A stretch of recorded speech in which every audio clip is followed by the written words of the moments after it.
Bonjour bien-aimés du Seigneur, je vous bénis dans le nom de Jésus. Je suis très heureuse de vous parler au nom du Seigneur, parce que c'est au nom du Seigneur que nous parlons, pas à notre nom. C'est le nom de Jésus, c'est le seul nom qui est important. Aujourd'hui, nous allons parler d'un cas particulier qui nous concerne, qui est dans ces temps que nous vivons. Et des fois, si nous ne faisons pas attention, nous pouvons passer outre certaines choses.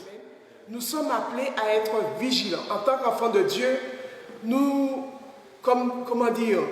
même si des fois nous reposons, mais notre esprit doit être toujours en éveil. Amen. Et c'est pour cela que le titre de l'étude dominicale, c'est « Le veau d'or rôde autour de toi ». Amen. Donc nous avons tous entendu parler du veau d'or. Mais avant de rentrer dans cela, je veux vous expliquer comment certaines choses peuvent arriver. Le peuple d'Israël, c'est notre modèle. Notre modèle en tout. Amen. C'est eux qui ont porté la parole, c'est eux par qui Jésus est venu. Et c'est pour cela, ce peuple a été terriblement persécuté. Quand il est allé en Égypte, il était vraiment persécuté. Et le Seigneur, qui est un Dieu de bonté, de miséricorde, un Dieu d'amour, n'a pas laissé son peuple comme cela. Amen. Ils sont sortis après 10 plaies que le Seigneur a envoyées sur l'Égypte. Ils sont sortis en Égypte. Ça veut dire que la sortie n'était pas facile. Amen. Et c'est des plaies, nous avons les répercussions de ces plaies jusqu'à la journée d'aujourd'hui. Amen. Il y a des choses que Dieu fait dans des temps que nous ne comprenons pas, mais dans d'autres temps, nous allons comprendre. Amen. Et quand Dieu a vu les souffrances de son peuple, il a appelé un serviteur. Il a appelé un serviteur, ce serviteur c'est Moïse. Si nous prenons Exode 3, versets 7 à 10, nous allons le prendre et nous allons voir pas mal de choses, pas mal de pensées que le Seigneur veut partager avec nous. Exode 3, versets 7 à 10 nous dit, l'Éternel dit, j'ai vu la souffrance de mon peuple qui est en Égypte, et j'ai entendu les cris que lui font pousser ses oppresseurs, car je connais ses douleurs. Je suis descendu pour délivrer de la main des Égyptiens et pour le faire monter de ce pays dans un beau et vaste pays. Amen. Dans un pays où coule le lait et le miel, dans les lieux où habitent les Cananéens, les Héthiens, les Amoréens, les Phérésiens, les Héviens et les Jébusiens. Voici, les cris d'Israël sont venus jusqu'à moi. J'ai vu l'oppression que le font souffrir les Égyptiens. Maintenant, va, je t'enverrai auprès de Pharaon et tu feras sortir d'Égypte mon peuple, les enfants d'Israël. Amen. Dieu a connu toutes les souffrances de son peuple. À travers ce passage-là, nous voyons, car je connais tes douleurs. Il a vu l'oppression. Il a entendu aussi les cris de douleur de son peuple. Et c'est de la même façon pour nous. Dieu a connu nos souffrances. Dieu a connu toutes nos souffrances. Il n'y a aucune souffrance que Dieu n'a pas vue dans notre vie. Même les souffrances les plus terribles, il était là. Même quand nous étions dans nos rébellions, il était là. Même quand nous connaissions, nous ne connaissions pas encore. Parce que des fois on dit, je ne connais pas encore le Seigneur, c'est à partir du moment où j'ai connu le Seigneur que le Seigneur agit dans ma vie. C'est faux. Le Seigneur connaît ses enfants dès avant la fondation du monde. Ils savent qui va se donner, qui ne va pas se donner. Amen. Il a toujours été là avec nous. Il nous a conduits pas à pas. N'oubliez pas ça.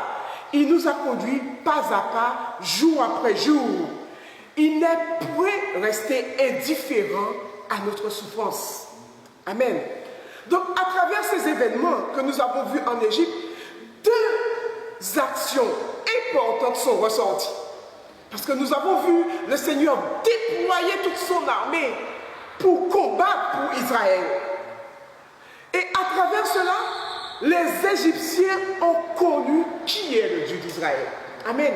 Les Égyptiens ont connu le véritable Dieu. Amen. Parce qu'ils ne le connaissaient pas. Rappelez-vous quand Pharaon est venu, quand Moïse est venu vers Pharaon pour demander, laisse aller mon peuple, laisse aller le peuple d'Israël.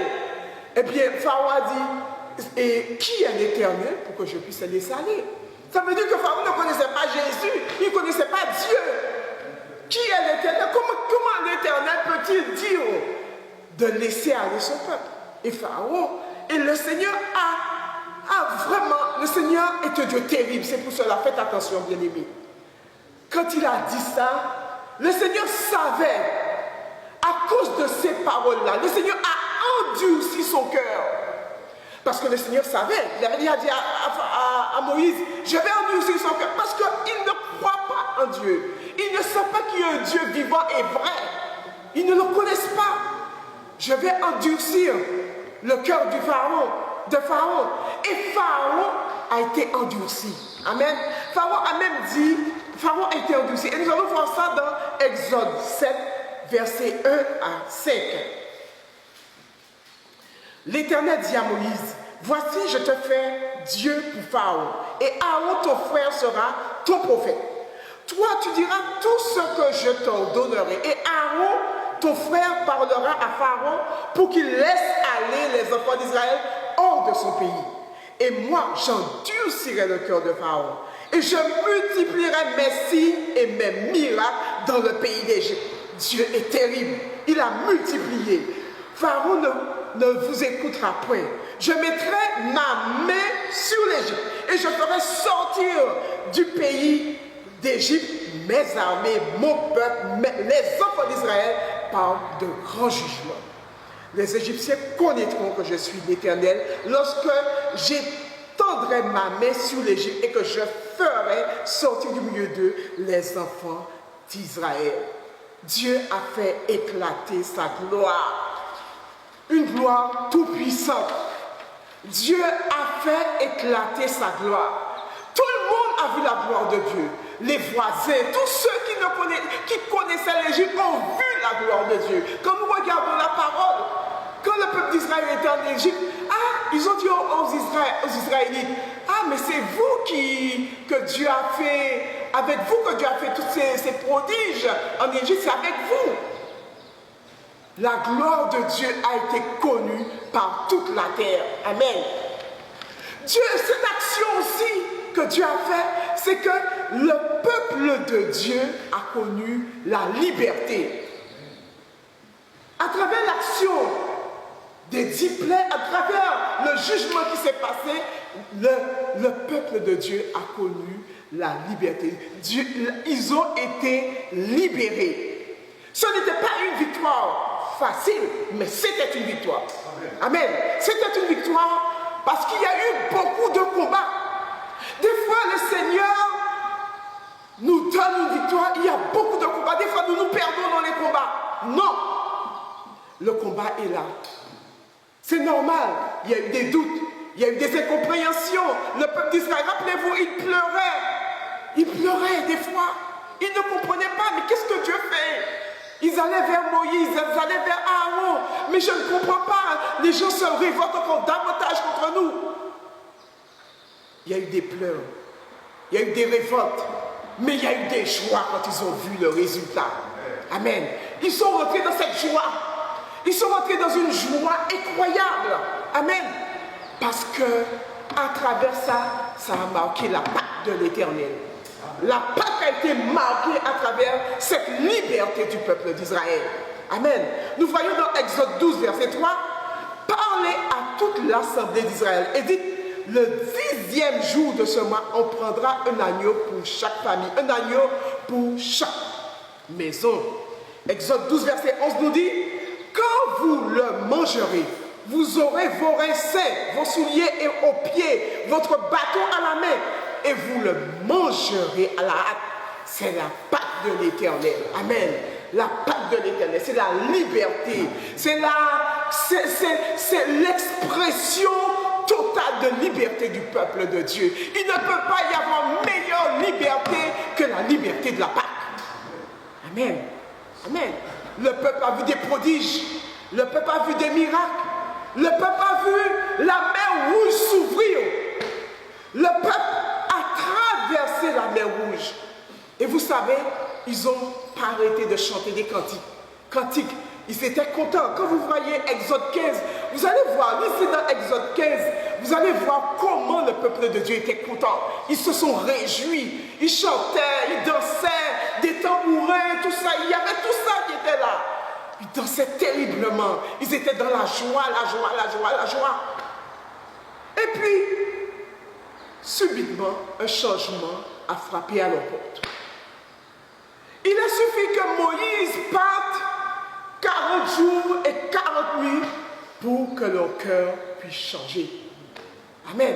40 jours et 40 nuits pour que leur cœur puisse changer. Est-ce possible ça? Moi, quand je lisais la parole, c'est là que je vois la réalité. Des fois, il faut que nous puissions vivre certaines situations pour comprendre la réalité de la parole, pour comprendre le réma de la parole. Amen. Et dans cette situation, nous comprenons beaucoup de choses. Nous comprenons pourquoi en 40 jours, le peuple rouspétait. Le peuple disait des choses, des abominations. Nous comprenons maintenant pourquoi en 40 jours, il y a eu autant de dégâts. Amen. Exode 24, verset 15 à 18 nous dit, Moïse monta sur la montagne et la nuée couvrit la montagne. La gloire de l'Éternel reposa sur la montagne de Sinaï et la nuée couvrit pendant 6 jours. Le 7e jour, l'Éternel appela Moïse au milieu de la nuée. L'aspect de la gloire de l'Éternel était comme un feu dévorant sur le sommet de la montagne, aux yeux des enfants d'Israël. Moïse entra au milieu de la nuée, il monta sur la montagne. Moïse demeura sur la montagne 40 jours et 40 nuits. 40 jours, 40 nuits, tout était oublié. Vous avez vu comment je suis parti depuis la base, comment j'ai montré la souffrance du peuple, comment j'ai montré les prodiges que Dieu a fait, comment j'ai montré que le peuple était reconnaissant au Seigneur, le peuple a remercié le Seigneur. Et puis, au bout de 40 jours, 40 nuits, ils ont tout oublié. Tout oublié. Amen. Oubliez les prodiges, oubliez les miracles, oubliez tout ce qui s'est passé en Égypte. Ils ont oublié les miracles que Dieu même a fait dans le désert. La manne, Dieu a fait tomber la manne, Dieu a envoyé des écailles. Ils ont oublié tout ça. Pire, ils ont oublié Dieu. Ils ont oublié Dieu. Amen. Comment oublier Dieu en 40 jours? Des fois, quand je lisais la parole, avant 7 ans, je lisais la parole, je disais, Seigneur, mais comment un peuple peut t'oublier après tous ces prodiges? Comment le peuple peut t'oublier en 40 jours? Comment? Eh bien, le Seigneur me montre 40 jours de confinement. Beaucoup ont déjà lâché. Beaucoup ont déjà bifurqué. Beaucoup ont leur théorie de la parole. Beaucoup servent le Seigneur comme ils veulent. Alors que Dieu a donné des ordonnances, des commandements, Dieu a donné ce qu'il convient pour le servir. C'est Dieu qui donne la direction. Ce n'est pas l'homme. L'homme ne donne aucune direction. Amen. 40 jours, tout était oublié. Exode 32, verset 1 nous dit, le peuple, voyant que Moïse tardait à descendre de la montagne, s'assembla autour d'Aaron et lui dit, allons, fais-nous un Dieu qui marche devant nous. Car ce Moïse, cet homme qui nous a fait sortir du pays d'Égypte, nous ne savons ce qu'il est devenu. Amen. Nous le savons. Mais quand Moïse divini, nous pas qu'à voir. 40 jours, bien-aimés, 40 nuits, bien-aimés. Amen. Est-ce que nous ne sommes pas de ce lot-là? Est-ce que nous ne sommes pas comme ça? 40 jours de confinement, qu'est-ce qui s'est passé? Qu'est-ce qui se passe en 40 jours de confinement? Amen. Le peuple, on est surpris des fois. N'oubliez pas tout ce que Dieu a fait dans notre vie. Dieu a fait beaucoup de choses pour nous. Il n'y a pas une personne qui peut dire que Dieu n'a rien fait. Dieu a fait pour nous, Dieu a fait pour nos familles, Dieu a fait pour notre environnement, Dieu a fait pour notre voisinage. Moi-même qui vous parle, Dieu a fait des choses incroyables pour moi et je le remercie. Et c'est pour cela que je tiens. Chaque fois qu'il y a un problème, parce qu'il y a des problèmes, il y a des moments de doute, il y a des moments d'incompréhension, mais je tiens quand même. Amen. Je tiens quand même. Et c'est pour cela que je nous exhorte à tenir quand même. Quand même, parce que c'est important de tenir. Amen. Amen. Est-ce que nous n'avons pas fait des dieux qui marchent devant nous? Israël a dit, fais-nous un veau d'or pour qu'il puisse marcher devant nous. Posons-nous la question. Est-ce que je n'ai pas fait un veau d'or qui marche devant moi en ce moment? Amen. Un veau d'or, ça peut être n'importe quoi. Ça peut être ma famille que j'adore, ça peut être mes enfants, ça peut être mon mari, ça peut être toutes sortes de choses, mais sauf Dieu. Amen. On fait des veaux d'or partout, on dresse des veaux d'or pour marcher devant nous, on demande des conseils au monde. C'est les conseils d'abord le Seigneur. Le Seigneur veut qu'on vienne à lui. Il sait, il connaît nos problèmes, mais il préfère qu'on vienne à lui. Amen. Amen. N'oublions pas. Le veau d'or peut frapper à n'importe quelle porte. Personne n'est à l'abri. C'est pour cela que nous devons reprendre, même si nous sommes chez nous, jeûnons, prions. Jeûnons. Il y en a qui ont déjà oublié le jeûne. Dans ces temps de confinement, il faut jeûner. C'est ça qui va nous permettre de tenir. Il n'y a pas d'autre chose que ça. Amen. Amen. N'oubliez pas, la chair et le sang n'hériteront pas du royaume. Des fois, nous travaillons pour la chair, nous travaillons pour... Ça n'héritera pas du royaume. 1 Corinthiens 15, verset 50 nous dit, ce que je dis, frère, c'est que la chair et le sang ne peuvent hériter le royaume de Dieu et que la corruption n'hérite pas l'incorruptibilité. Amen. Travaillons différemment. Travaillons pour l'esprit. Travaillons pour le Seigneur. N'abandonnons pas. Même si nous sommes fatigués, mais appelons. Quelqu'un peut nous encourager dans la prière. Quelqu'un peut nous soutenir dans la prière. Quelqu'un peut nous aider dans la prière. Amen. Ne passez pas 40 jours chez vous sans même faire une journée de jeûne. Amen. Ça, c'est important. Nous devons être intègres. Dans ces temps difficiles, nous devons dire, nous devons tout faire pour être intègres devant le Seigneur. Amen. Nous devons, Dieu permet parfois, n'oubliez pas que Dieu permet parfois des situations dans notre vie. Dieu nous sauve. À travers cette situation, moi je dis que Dieu me sauve. Et Dieu sauve chacun de nous. Amen. Dieu me sauve. Amen. Il sauve parce qu'il veut nous trouver intègres. Intègres. Est-ce que nous serons intègres? Amen. Le veau d'or a surgi du cœur du peuple d'Israël. Faisons tout pour que le veau d'or ne puisse pas surgir dans notre cœur. Amen. Le veau d'or ne doit pas surgir. Amen. Nous devons être intègres, comme Job a été intègre. Dans les moments les plus terribles, il a été intègre. Il a perdu enfants, maison, femme, il a tout perdu. Les amis sont venus le critiquer au lieu de le soutenir, mais il est resté intègre. Si bien, ce n'est pas un homme qui a dit qu'il était intègre, mais c'est Jésus qui a dit qu'il était intègre. Amen. Et quand Jésus dit quelque chose, Jésus dit la vérité. Parce qu'il va dans les profondeurs. Grâce à son intégrité, il a dépassé toute attente. Toute attente. Il y a eu des bénédictions. de bénédictions. Je ne parle même pas des bénédictions matérielles parce que le Seigneur a doublé. Il a eu des enfants dans son premier, avant son épreuve. Après son épreuve, il y en a plus. De plus beaux enfants, de plus belles choses, de plus. Parce qu'il était intègre. Il était intègre. Job 42, versets 10 à 11, nous dit: l'Éternel rétablit Job dans son premier état. Quand Job eut prié pour ses amis, l'Éternel lui accorda le double de tout ce qu'il avait possédé.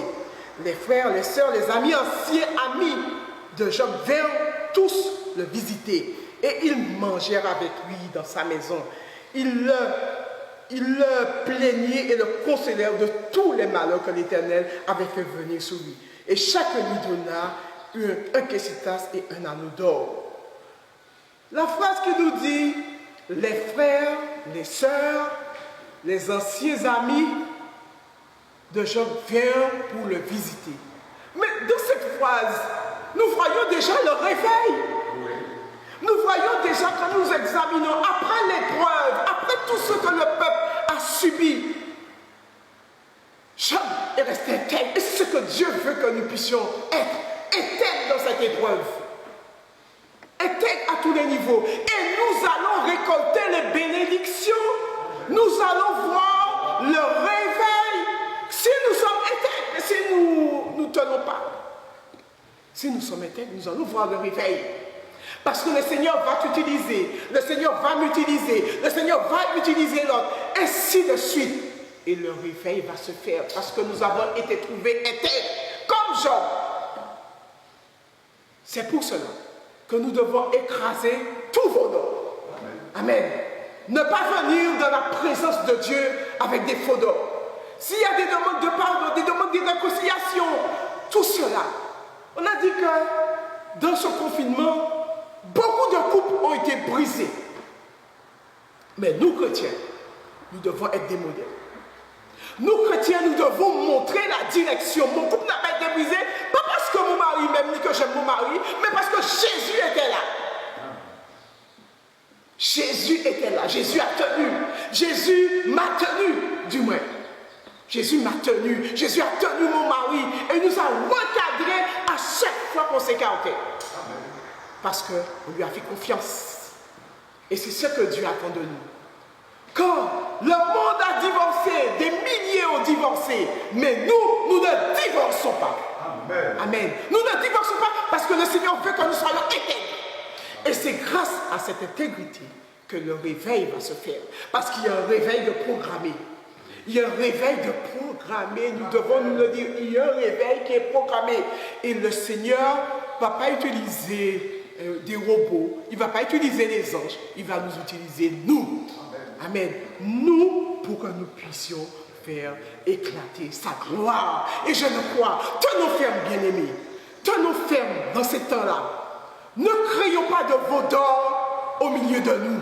Amen. Au contraire, écrasons-le. C'est ce que le Seigneur attend. Je vous bénis dans le nom de Jésus. Je vous aime et que ce message puisse vous toucher afin que vous puissiez vous recadrer dans le Seigneur. Amen. Que Dieu vous bénisse.